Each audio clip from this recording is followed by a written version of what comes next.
Hey Raghunath, tell everyone about our Patreon community. Sure, Kaustubha. The Wisdom of the Sages Patreon community is an incredible online yoga resource. If you like the type of yoga wisdom and culture we share on the show, then our Patreon community is a great next step. This is a listener-supported podcast, and any level of sponsorship will unlock a wide range of live and archived classes, talks, and even workshops. Raghunath teaches, I teach, and we have a host of other excellent teachers on topics ranging from yoga philosophy, asana classes, storytelling, Ayurveda, kirtan, cooking, meditation, and a lot more. We even have an incredible online Bhakti 12-step recovery group. So if you want to check it out, go to patreon.com/wisdom of the sages. All right, let's get it on. Om Namo Bhagavate Vasudevaya. Om Namo Bhagavate Vasudevaya. Om Namo Bhagavate Vasudevaya.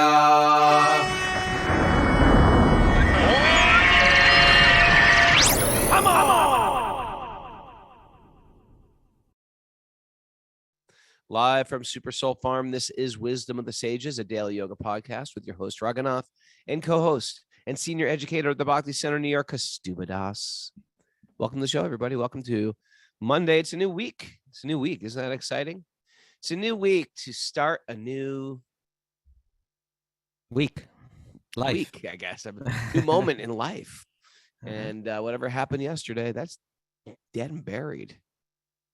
Don't hold us to our past. People do that a lot of time. Yeah, 5 years ago you did this. 20 years ago. Who cares? That's yesterday.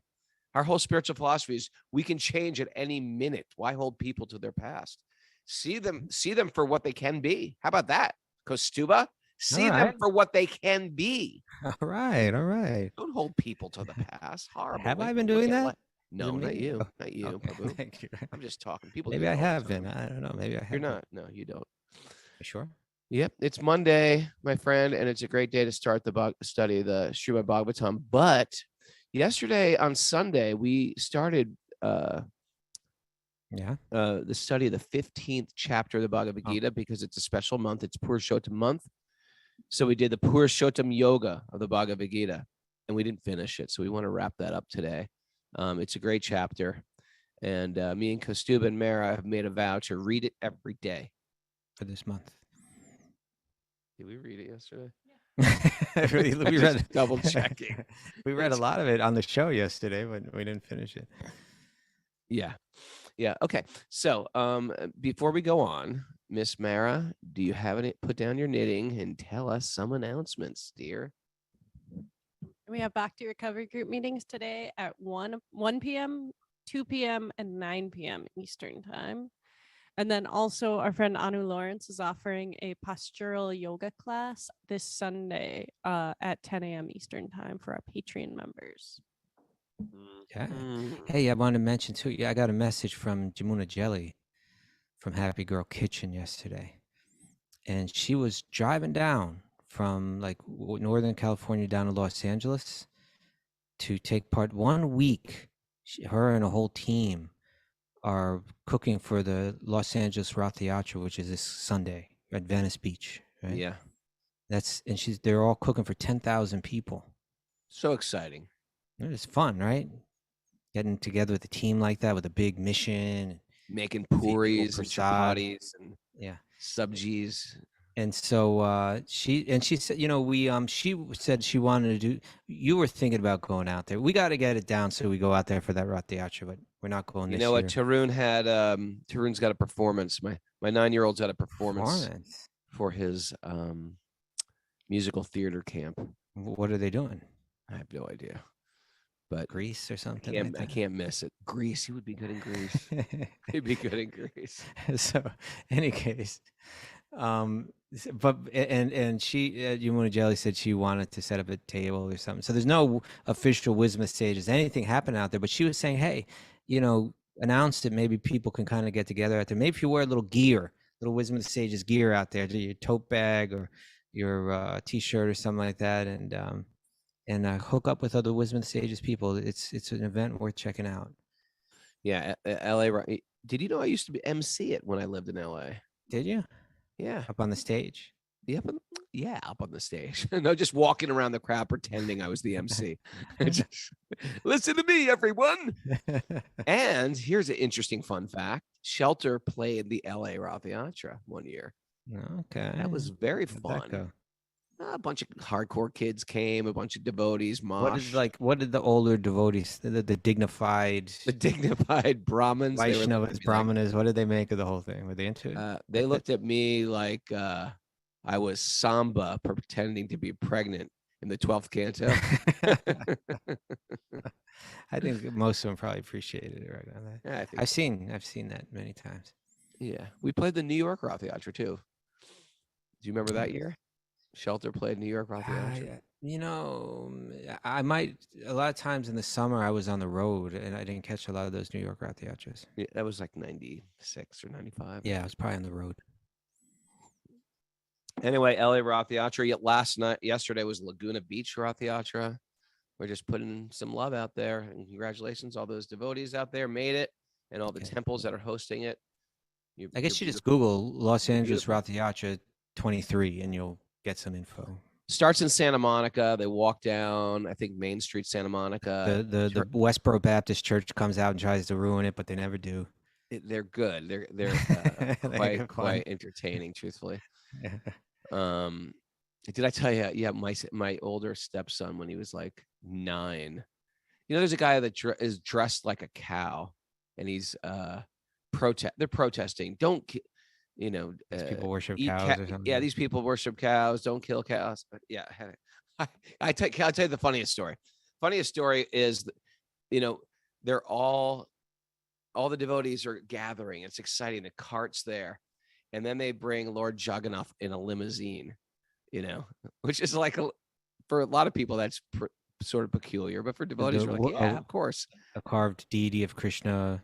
Yes, wooden being brought in a limo. And so they see the guy's got the Westboro Baptist Church is there screaming, stop chanting, stop all this chanting, and they're worshiping false gods, and all of a sudden, a limousine shows up, and he goes, oh, and here comes their god, their wooden god, in a car, in a limousine. And all of a sudden they open the doors, and it's a statue of Prabhupada, the Murti of Prabhupada. And they lose their mind. They're like, what? It's not even a person. It's a plastic. They're worshiping a plastic person. And they just lost their mind. I don't know if that's the best story that you could tell right now. Come on, that's so funny. No, to me, the funny story was because as the parade's going along the beach, there's kind of this paved, relatively narrow paved pathway, on the edge of the beach that the bike trail. It's called bike trail kind of thing. Yeah. And that the massive cart is being pulled on that. Right, this massive, beautiful structure is being pulled with huge wheels, and everybody's pulling that. That's the cart that Krishna's riding on. And one year they parked a car right on that relatively narrow pathway. So it's like, well, now what are you going to do? You can't take this cart through the sand. Everybody's stuck. They thought it was going to just ruin everything, but they didn't realize there's so many people there. There's thousands of devotees. They just picked the car up, moved it over, and kept going. Anyway, it's a good day there. Religion, Raghunath. The word religion. It's a beautiful word. Religion, and reconnect. It just means to relink. To reconnect. It's a beautiful concept. How did we give it such a bad name? How did everybody give it such a bad name? Religion. Everyone should say, when we hear the word religion, we should be like, oh yeah, that's nice. Reconnecting. I think forced conversions have a lot to do with it. Forced conversion, just pressure and judgmentalism and. Yeah, hypocrisy, fear-based God, all that stuff. Yeah, but we're not into a good word. Anyway. We're not into forced conversions. We don't even care if you become a devotee or not. We like I said yesterday, we like it. It's just fun. I'm not even thinking about a heaven afterwards. I just like being a devotee. Bless you, Mara. Yeah. We got that point, Raghunath. Just in case we got that point, you're not into heaven at all. I'm into heaven, man. My point is, it's not waiting for something. I'm not doing it for I some understand. It's not heavenly all about, reward. right. It's happening right now. It's happening right now. Okay. It's a joyful process. My life becomes joyful, regulated, and sweet. Okay. Speaking right. of sweet, why don't we get into this sweet Bhagavad-gita? Yep. You're going to do the Narayanam Namaskritya? You're going to do... I'm going to do Om Namo Bhagavate Vasudevaya.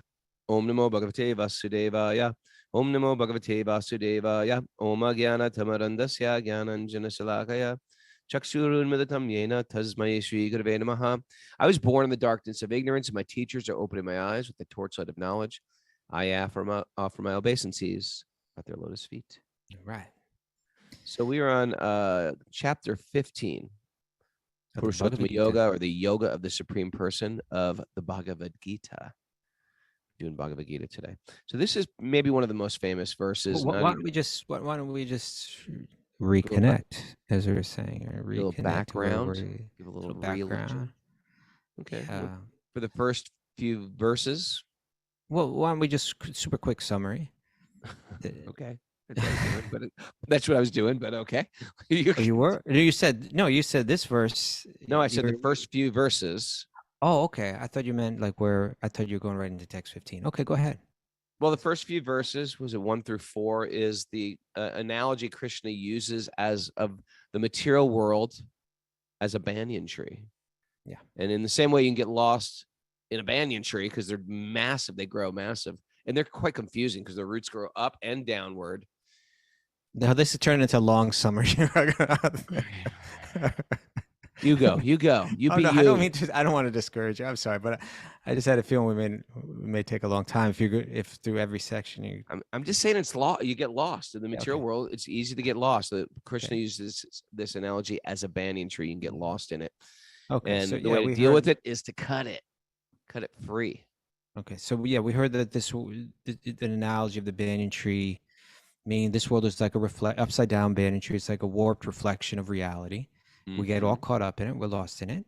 But we got to free ourselves, and detachment is the way that we do that, right? You got to let go of a lot of stuff. And then text 5, we heard like all of these, kind of like the keys to kind of breaking free, being free from false prestige, illusion, bad association, like false association, right? Asatsanga, being focused on the eternal, understanding the eternal.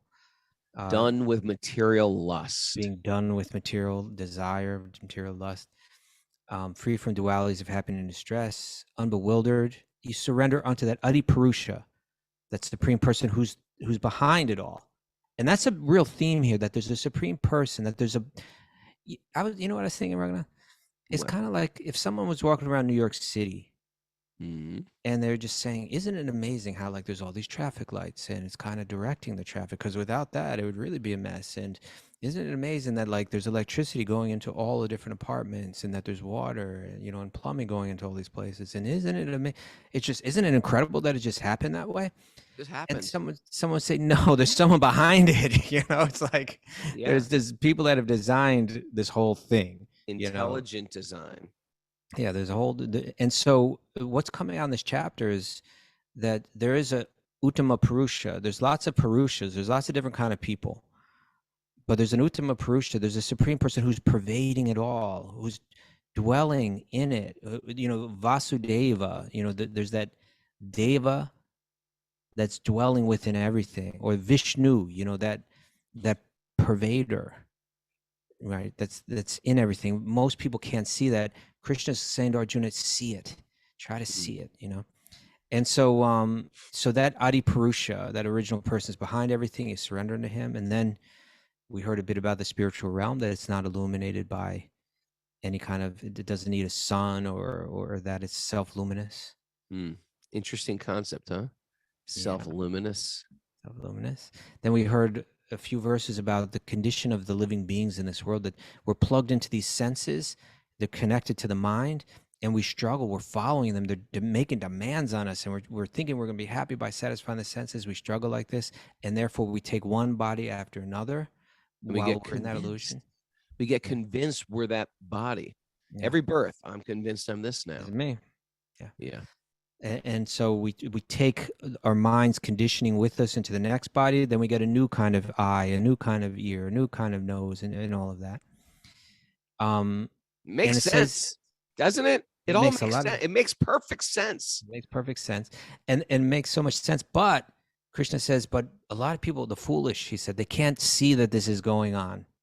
But Yeah. those that who have eyes trained with knowledge, they get it. They're seeing it. I get it. Just like if you might explain to me, I might think New York City, there's nobody behind it, nobody's designed it. And then you said, no, come on, Kaustubha, we got to understand, right? There's there's a department that's in charge of the water that brings it in. There's a whole department in Con Edison, it's like they take care of the electricity. Nice seg.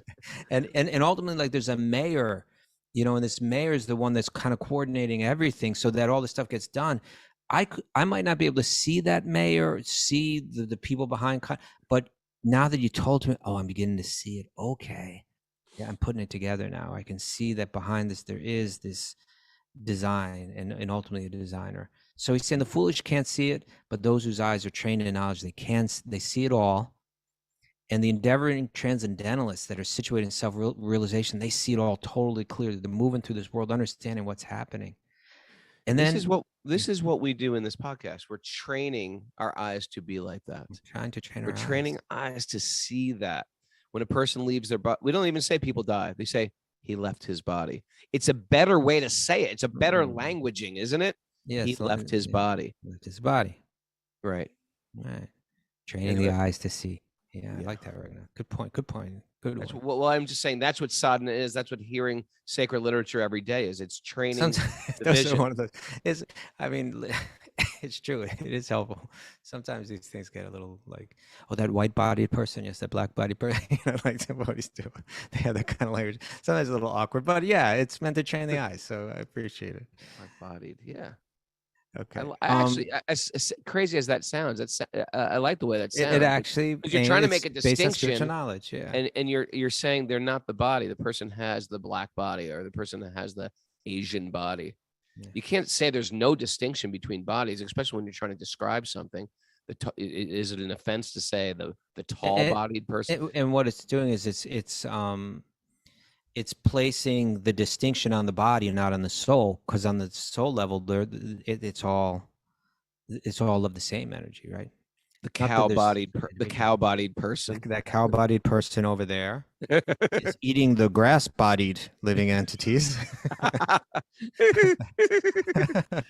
Stop eating the grass-bodied people. Okay. Now, after that, Raghunath, Krishna does something really interesting. In text 12, 13, 14, 15, text 12, 13, and 14, he's giving it's almost like a little, like if you're in some kind of yoga class and they gave you, it's not exactly, what do they call those, like guided meditation? Guided meditation. It's something like a guided meditation where he's saying, as you move through this world, try to see that I'm behind it all. The splendor of the sun, which dissipates the darkness of the whole world, that comes from me. And that of the moon, the splendor of the moon. The word splendor, actually the Sanskrit word is tejas, right? It means like the vital power within the sun, right? The vital power within the moon. That's all coming from me, right? The vital power within fire, that's coming from me. And then he goes on to show how that, in a very practical way, how that affects you on the most fundamental level when you eat, right? It's because of the sun, because of the moon, that you get this nourishing food, because of the earth. And then even to digest it, there has to be fire within your body to digest it. He says, that's all me. I'm behind it all. Try to understand that. When you sit down to eat, think about it.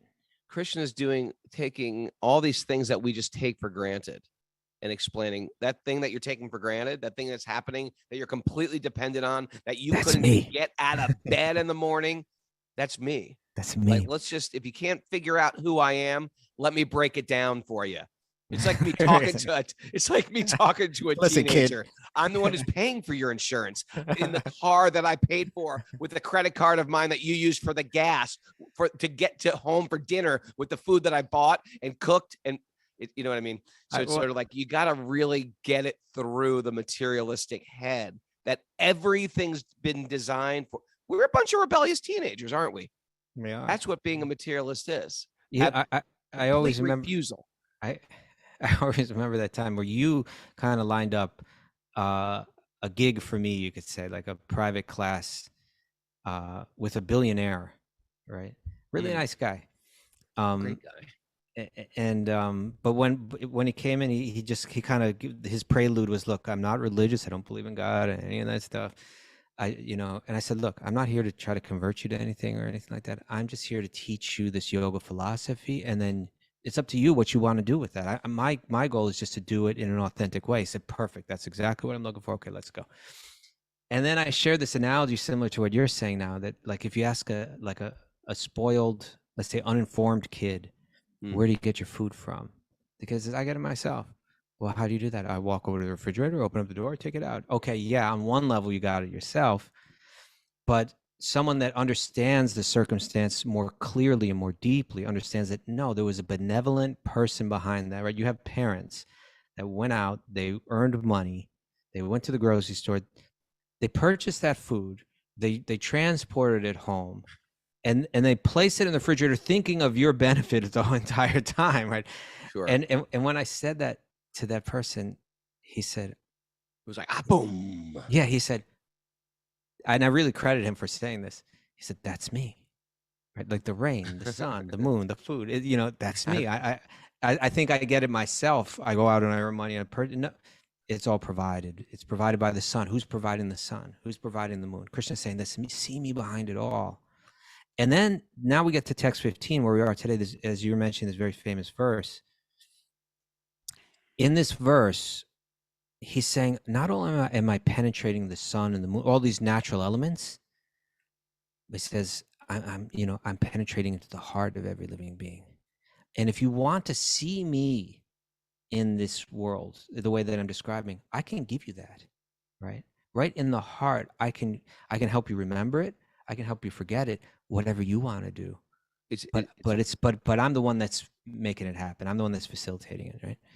That's an amazing thing. If you want to forget Krishna, not only am I in the sun planet, not only am I the fire and digestion, even though I'm like right in front of your face, I can give you the intelligence to forget me and just think it's all happening. As a matter of fact, you can't without my help. You can't forget me without my help. You can't even forget me unless I allow you to forget me. Yeah, right. And that is Krishna's mercy also. He allows you to forget so you can just learn these lessons. And then if you choose, right, if we get some little awakening, like I need some more spirituality in my life, or I've hit a rock bottom, or I know there's something more. When we start to ask those questions, then he awards some remembrance. And he gives you little drops of remembrance according to how much you want to remember him. Isn't that amazing? You can be fully Krishna conscious right now if you want. All you have to do is want to do it. Gotta want it. That's how pathetic we are. It's sort of like, ever have those things, at least in the old days, were like, it's a shopping spree. You're the 10,000th customer. You get a shopping cart and you Black get Friday. 1 hour to throw everything in your cart. Imagine getting that prize. I've always, like, when I was a kid, I was like, that would be so great. But it did happen to you. You told us this once, right? You were some kind of. No. You shared a story. Oh, yeah. Like, yes. But imagine if I was just sort of like, whatever, and you didn't actually take anything. Mm-hmm. We have this opportunity with Krishna. You can be as Krishna conscious as you want. You just got to want it. Mm. And that's why we associate with great souls. Because when you associate with great souls, it sparks our desire to want to be spiritually conscious. When I say, like, I want to be a saint, that sounds, for a lot of people, like, that sounds boring. You know what I mean? I want to be like those saints. No, when you talk about opens up. A pure devotee, that's a whole different concept. That everything opens up. It goes beyond your senses. You're experiencing this Satchidananda, this eternality, this bliss, this fearlessness, this deep joy. It's a very, very attractive thing that now you've controlled your senses and you offered your senses to Krishna. You're not acting out of lower passions that always leave you with the regrets. They'll always leave you saying, oh, why did I do that? What was I thinking? I can't believe I did that again. but everything is acting and you're living in the moment. You're treating yourself with dignity. You're treating other people with dignity. And you're living like almost like you're not even of this world, although you're embodied within this world. Of course we want that. And all you have to do to get it is want it. And Krishna will give you the remembrance. You know, what you're getting at is, you mentioned, Raghunath, that when you're with devotees, when you're with bhakti yogis, yeah, it stirs up that wanting to remember this, wanting to reconnect. And therefore it's said that actually the devotee is more merciful than Krishna, because Krishna's like, if you want to forget me, you can forget me. Whereas the devotee's like, don't forget Krishna, right? Can I tell you? Yeah. Can I tell you a very Krishna conscious dream I had once? Okay, as long as you let me read something after it. Sure. Let's hear your dream. Was How Krishna conscious was your dream? What? It was so. Why do you even question me? You don't believe my. No. I want to hear how Krishna. It was very Krishna conscious. Krishna conscious you are when you're sleeping. Tell me. Prabhu, I woke up dreaming of devotees today. I have Krishna conscious dreams all the time. All right. Okay. Tell it. But this was at a very low time in my life. It was like 20 years ago. I was really struggling in my spiritual life. And I was walking up these stairs and everything was in black and white. Like a black and white television set, and like a black and white film. Everything was black and white. Walking up these stone stairs, and I get to the top, and my initiating guru is sitting there in a chair, sort of sitting in peace. And he says, and I said, "Oh, Maharaj, what are you doing here?" He says, "It's so dark in here, Raghunath. Can you open up the window?" And I opened up, there's like these wooden windows. I kid you not. This is a true dream. I kid you not. And when I opened up the windows, it was vibrant color. And I was looking over the Krishna Balaram temple in Vrindavan, the temple there you and I got initiated in. And it was like full color. And I was like, oh my God, this is Vrindavan. I'm in Vrindavan. I can't believe this. I'm in Vrindavan. I was incredibly excited. And he looked at me and said, yes, it's Vrindavan. And you can have it anytime you want it. You just gotta want it. Nice. Boom! That was the end of my dream. Is that the most incredible dream ever? I wrote a song about that. I wrote a song called "The 11th Day of the Moon" about that experience, about that dream. Beautiful, Raghunath. Thank you. Thank you for sharing that. That's, I tell you, it's so great to get like, you know what getting a Krishna conscious dream is like? Oh, hold on. I'm just a little worried now that we're not. No. This has to do with everything here. Okay. It's like when you and I speak about spiritual truths, we're in a dream right now. It's a temporary dream. Everything is melting. Our bodies are melting. Our time is shifting. But you and I, when we're talking about the Bhagavad-gita, we're talking about eternality. We're talking about, life's goal. We are in the dream talking about reality. Yes. Right. So when you have a Krishna conscious dream at night, it's like you're in that illusory place, a dream-like state, but you're talking about reality. It's special. It's very special. You're special. You too. I wanted to read a little bit of a special commentary from Prabhupada here, just before we jump into text 15. Okay. Okay. This is a commentary to text 12, wherein Krishna said, "I'm the splendor of the sun, which dissipates the darkness of the whole world. That comes from me. And the splendor of the moon and the splendor of fire are also from me." So Prabhupada writes this. This is a nice commentary. It says, sunlight is due to the spiritual effulgence in the spiritual sky of the Supreme Lord. With the rise of the sun, the activities of human beings are set up. They set fire to prepare their foodstuffs. They set fire to start the factories, etc. Right? So many things are done with the help of fire. Therefore, sunrise, fire, and moonlight are so pleasing to the living entities. Without their help, no living entity can live. So if one can understand that the light and the splendor of the sun, moon, and fire are emanating from the Supreme Personality of Godhead, Krishna, then one's Krishna consciousness will begin. By the moonshine, all the vegetables are nourished. The moonshine is so pleasing that people can easily understand that they're living by the mercy of the Supreme Personality of Godhead, Krishna. Without his mercy, there cannot be sun. Without his mercy, there cannot be moon. Without his mercy, there cannot be fire. And without the help of sun, moon, and fire, no one can live. These are some thoughts that provoke Krishna consciousness in the conditioned soul. All right. So it's just try to see the world in a different way. Open up to it, right? Open up. Okay. Text 15. Now, not only is the sunlight coming from me and the moon, even I'm penetrating even the heart of every living being. And you want to read that one? Text 15. I'm seated in the heart. I'm seated in everyone's heart. And for me comes remembrance, knowledge, and forgetfulness. Right. Then you have another very confusing thing, the Vedas. People get lost reading the Vedas. And here Krishna clarifies this. By all the Vedas, I am to be known. Yeah. You know Krishna, then you understand the Vedas. You can even put a little more emphasis on the I, right? By all the Vedas, I am to be known. That's what it's not the Vedas. You're using them, you're reading them to enjoy the world, to get some.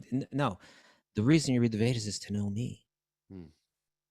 Indeed, I am the compiler of Vedanta, and I am the knower of the Vedas. What? Come on. Right? It's like anybody who argues with Krishna is the supreme personality of Godhead. What more do you have to read? Well, ultimately, this is exactly what you're getting at right now, Raghunath. Yeah. The point that you're making. Ramanuja, great important. Ramanuja was kind of. I'm thinking like Ramanuja. Well, yeah, because he was, of course, Ramanuja followed Shankara and was responding to Shankara's Advaitic interpretation of the Vedic literature. Which is we are all God. We are all God. Now, what Ramanuja says in his little recap of what's covered in this chapters, you see, why don't we read the next verse? Basically, Ramanuja said, or read the next two verses. Exactly. Read the next two verses. Okay, ready? Yeah. There are two classes of beings.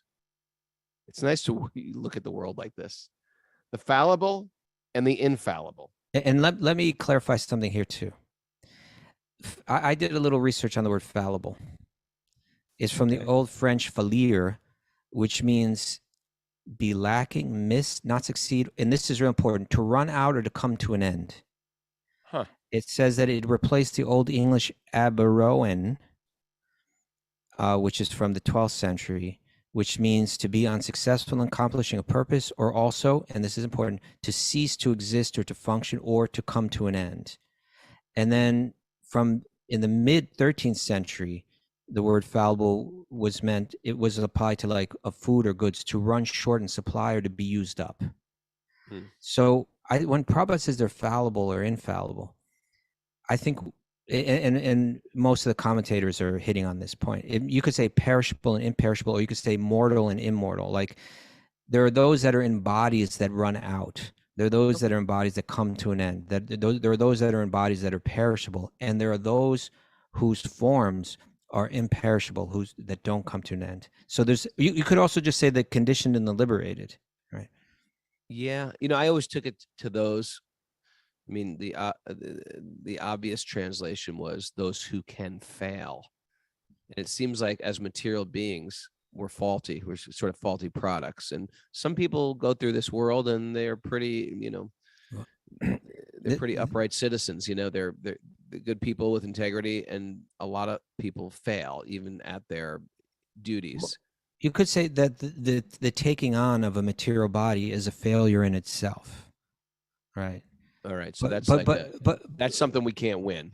But in any case, yeah, but in any case, across the board, the commentators, including Srila Prabhupada, I just think he's using the word fallible in an old-fashioned sense, because even he in his commentary will say that it's referring to the fact that your body is perishable.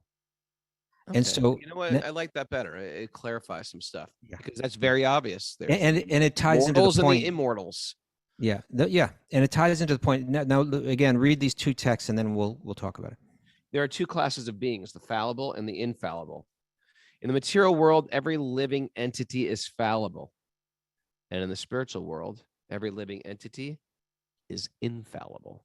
Now the point. Besides these two, there is the greatest living personality, the Purushottama soul, right? the imperishable Lord himself, who has entered the three worlds, right?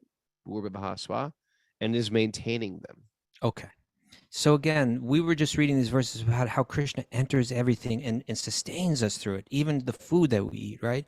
He's that fiery energy of the sun. He is that vital power of the sun. He's the vital power in our digestion. He is the one that's giving nourishment to the food that we eat, etc. He's entered everything and is maintaining it all.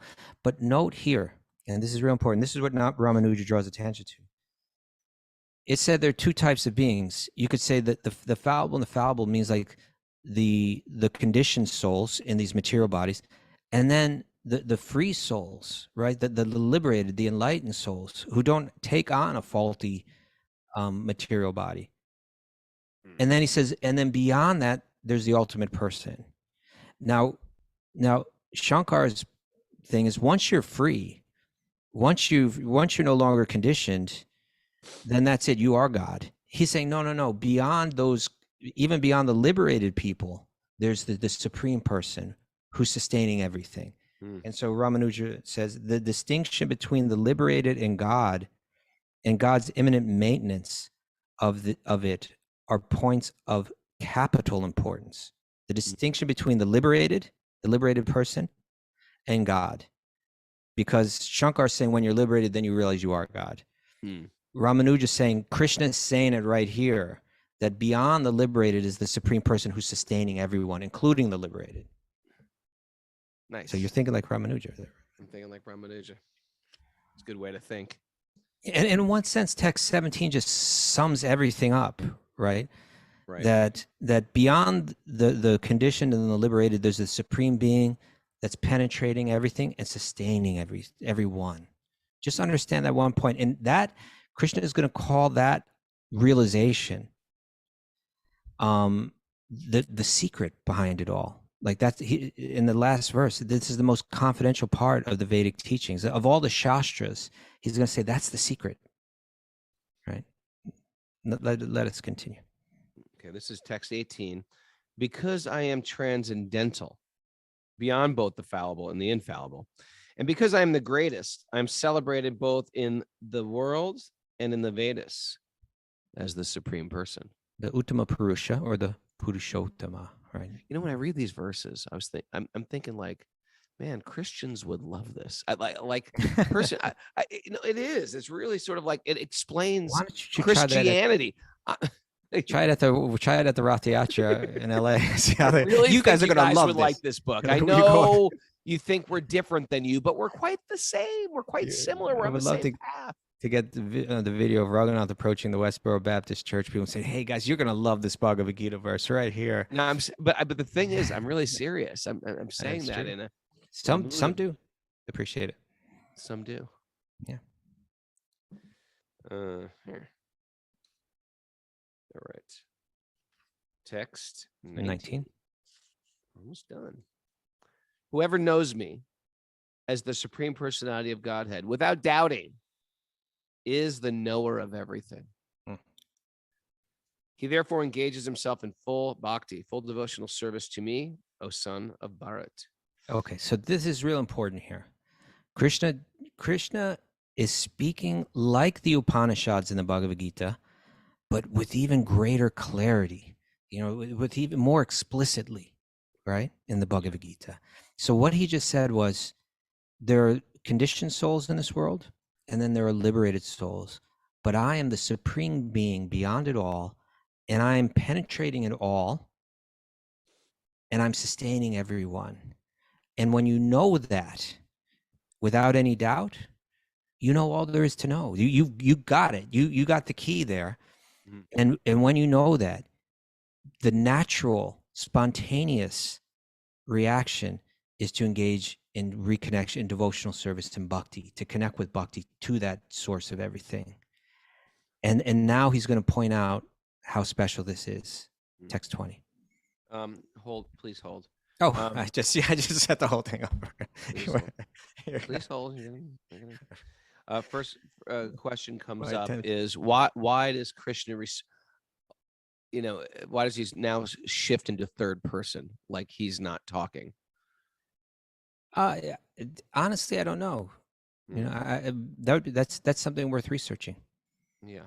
But he's switching into he in text 19. He does, and he says, "Whoever knows me," right? Yeah. So earlier he was saying there's a switches supreme back. person, It and now he's switches back. saying I am that supreme person. Yeah. Right.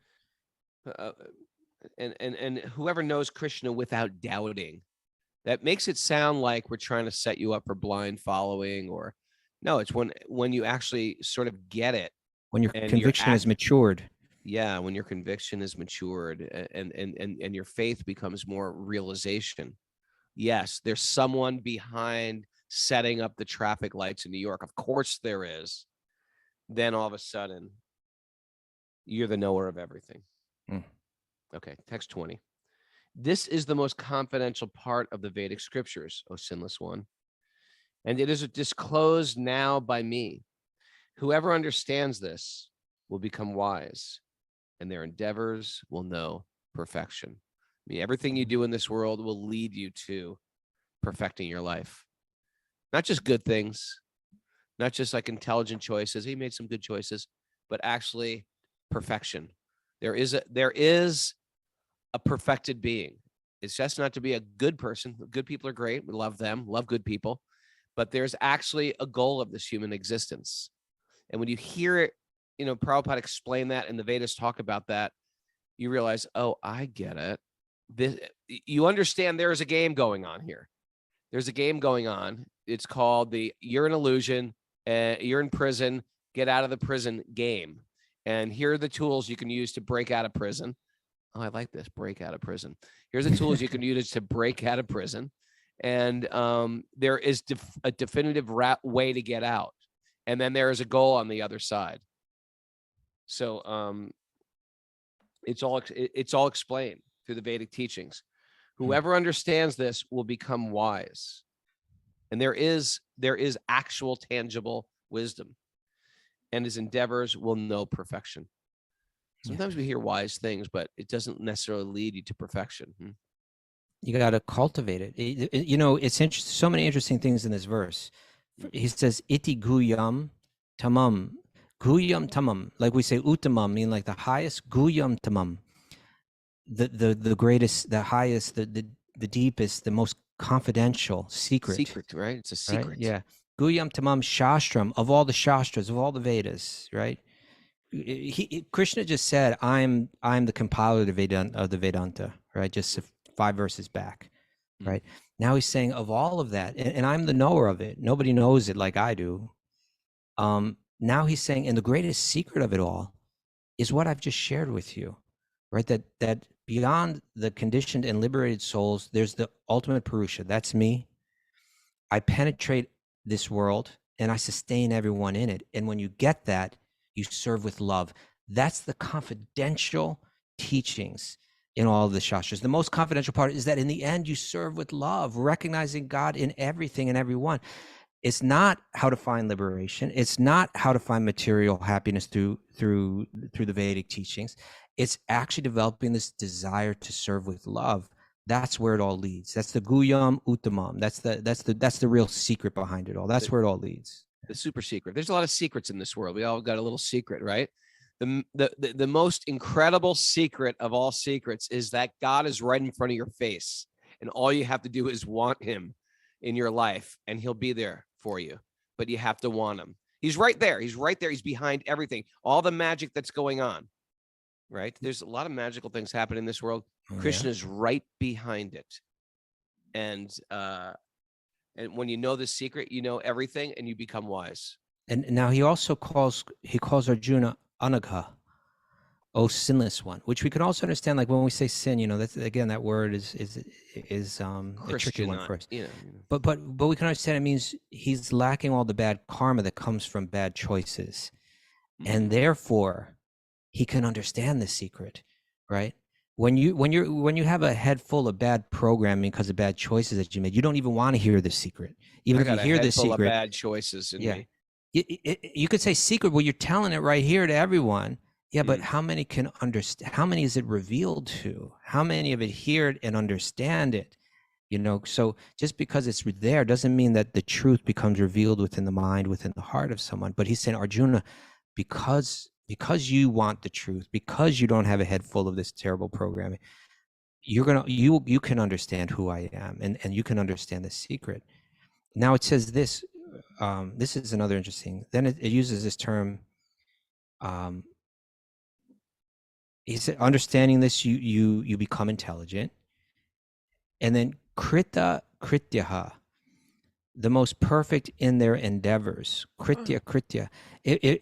It implies, and across the board, the commentators are saying this.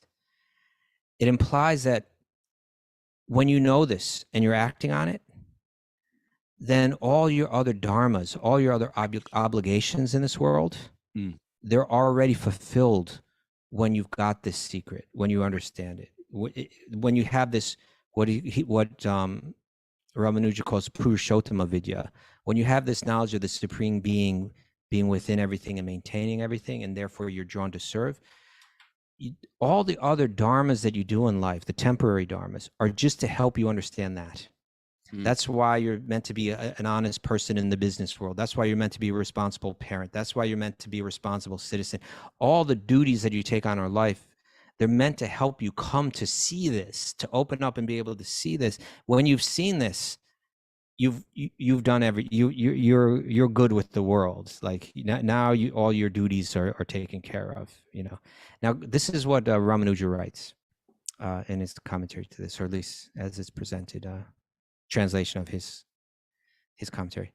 He says, thus this shastra, this sacred text, the most mysterious of all mysteries, and which teaches my aspect of the Supreme Person, has been imparted to you by me, as you are worthy to receive it because you are sinless.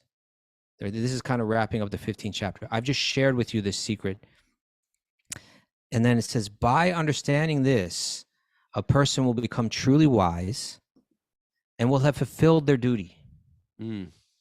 Whatever wisdom has to be cultivated for attaining me, all that should be taken as cultivated, and whatever duty has to be fulfilled in that connection, all that is to be taken as fulfilled by knowing this, the Purushottama vidya, by knowing the truth about the Supreme Person behind it all. They get all spiritual fulfillment by this knowledge, except one thing, except direct vision of Purushottama. Okay, and I think this is really interesting. In other words, we've been talking in the past weeks about these three ways of understanding knowledge, right? One is through testimony, through hearing from others. One is through inference. Okay, I figured out, I kind of see it. And the other is direct perception. And so, here's the idea, is that through hearing, and then by reflecting on what you hear, you begin to be able to infer God's presence everywhere, and in a sense, see it. And you're going to have that conviction based on that, completely strong. And eventually, you get direct perception. And this is, there's a note here. I'm assuming that this is coming from I have a really great little book actually here, the Ramanuja on the Gita. And so this person is summarizing Ramanuja's commentary on the Bhagavad-gita. And so this point, I think, is from the person that put the summary together, not from Ramanuja directly. But so Ramanuja says directly, when you've got that Purushottama vidya, when you have that knowledge of the Supreme Person, then you get all spiritual fulfillment by this knowledge, except direct perception of the Purushottama, except direct vision of Krishna. And then comes this note. Probably the idea is that direct vision comes only when the body falls at the end of the quantum of karma that has brought it into existence. Before that, only the state of the stita prajna can be attained. The thin veil of residual karma still stands in the way. Okay, so that's this person, what they're putting forward. I'm not saying it's 100% true or not. This random speculator's purport on it. Yeah, I mean, I'm sure they would be able to defend exactly why they're saying Ramanuja. Like to substantiate that, they would point to something else Ramanuja has said elsewhere. I would assume, right? But so this person's saying that, in this life we may not get direct perception of God. But when your karma isn't fully burnt out and your body just drops, then you may have that perception. We've been talking about perception and perspective. So what this is saying, you'll get the perfect perspective, and then eventually you get the perception of that Uttama Purusha, that supreme being. And that does it, Raghunath. I think we're done. That does it, man. Nice show. Well, that was our part 2 of 15th chapter. Yeah, that was great. Love it. It's time. Miss Mara, you got any nuggets? Did you do nuggets today? We didn't do nuggets yesterday, but did you? She did? Or did we do nuggets? I did them today. Okay. It's Monday, so I felt like I should do takeaways. Yeah, right. Don't hold people to their past. Yeah. Okay. Did we say that in the show, or that was that before? You did. You went on a whole rant about it earlier, right at the beginning of the show. Good rant.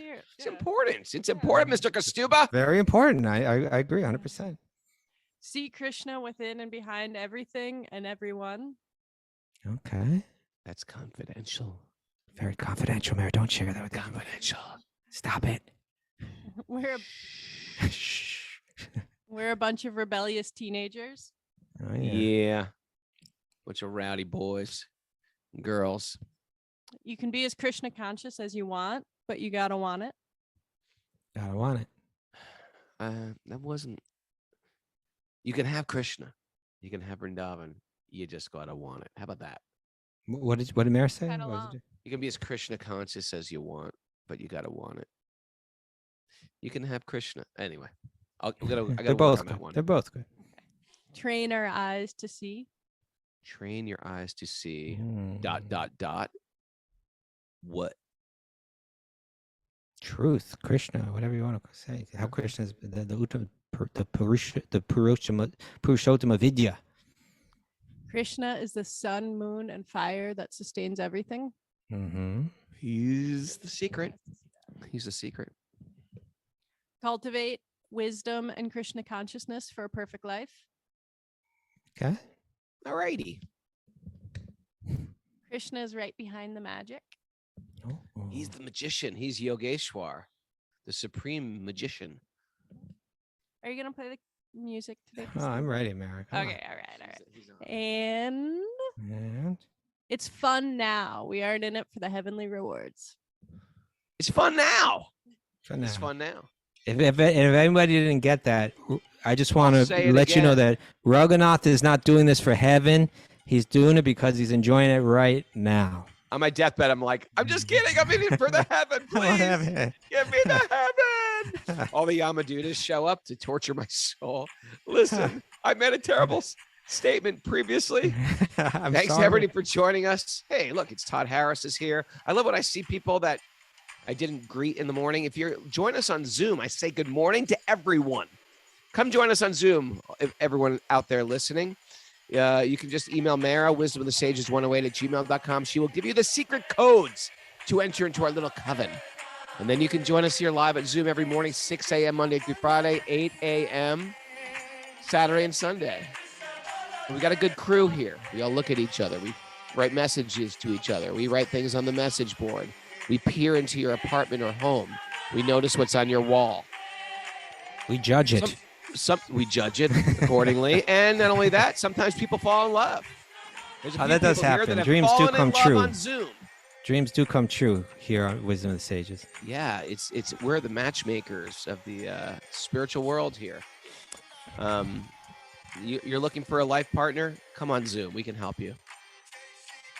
Thanks everybody for joining us. Who else is here?